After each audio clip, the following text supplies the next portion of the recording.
The Subaru Solterra. Wow, I found one. A compact SUV with a 225-mile range, and this one's over $50,000. Wow. I can't wait to get in on this EV thing. It sounds so great. But that's not why we're here on Sundays, are we? Hello and welcome. Welcome to the Sunday Rant.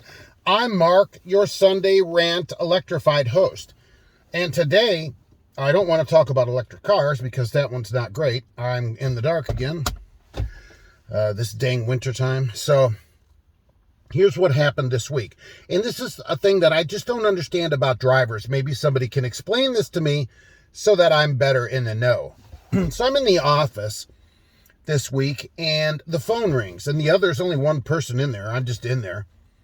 And he looks at me, he's like, and I'm like, he's like, and I go, and so he's like, and so then I answer the phone. And I go, hello, office, it's Zebediah. What can I do for you?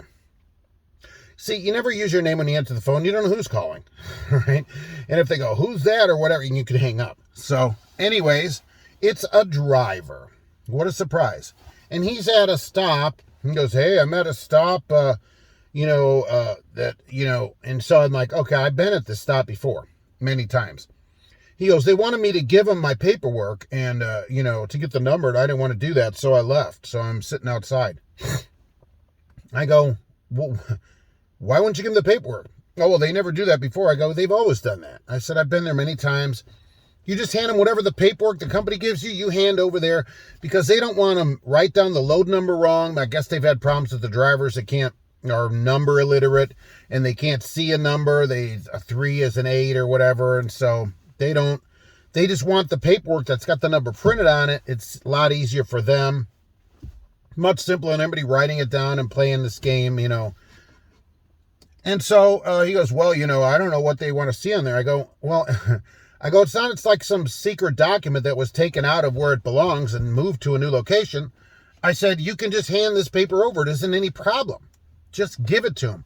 And, once I finally convince him of this on the phone and get off the phone, I'm thinking, why wouldn't you make it easier for them? Because now they're mad at him, I'm sure, because he turn around and leave or whatever.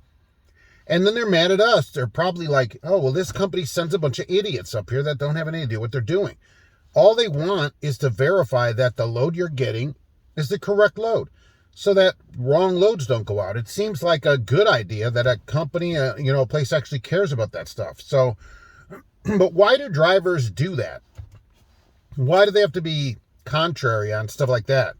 Especially when it's a place we go to, and this is always the way it's been. I don't know why drivers will be like, oh, well, they've never done that. They always do that. That's how when I go there, I just give them the paperwork. I'm already ready for it.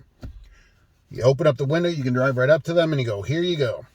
And they're like, okay, here you go, Zebediah. I'm like, peace be with you. All right. And we leave. And so that's how it goes. I just don't get it. Why be contrary? Whatever they need to pick the load up, give it to them. Okay. If you have that information, give it to them. What do you think? You're protecting some kind of trade secret from the company? Who cares? All right. You don't know the secret formula to Kentucky Fried Chicken coating. All right. You're picking up a load. All right. That soon, once you drop it off, nobody will care about. As I saw a meme the other day that said, don't care that much about your job. They'll post your job before your obituary is posted. So, which I thought was very good. And something to really think about that. Your vacancy at work will be posted before your obituary's in the paper. So always remember that. But this kind of argumentative thing at a customer, I wonder how much time is wasted every year, how much waiting time there is, especially if they have you come in, which this is what I would think they would do. They have you come in and sit there and wait rather than load you because you're being contrary like that. Rather than going in, smelling nice, and being nice and saying, hey, here's the paperwork, here's the number, what else do you need? Okay, what other things you want to do? Thumb rustle, what are we doing? Rochambeau it, anything you want, right? I'm in for it so that we can get loaded and get moving. Because for many people, unless you're moving, you're not really being paid anything. So get the load picked up and get going. Okay, so that is the theme of the day. Get charged up, huh? See, because I saw a Subaru again, so you get it? All right, it wasn't that great. All right, so that's what we're talking about today. Thanks for watching, and we'll be back soon with another Trucking Answers.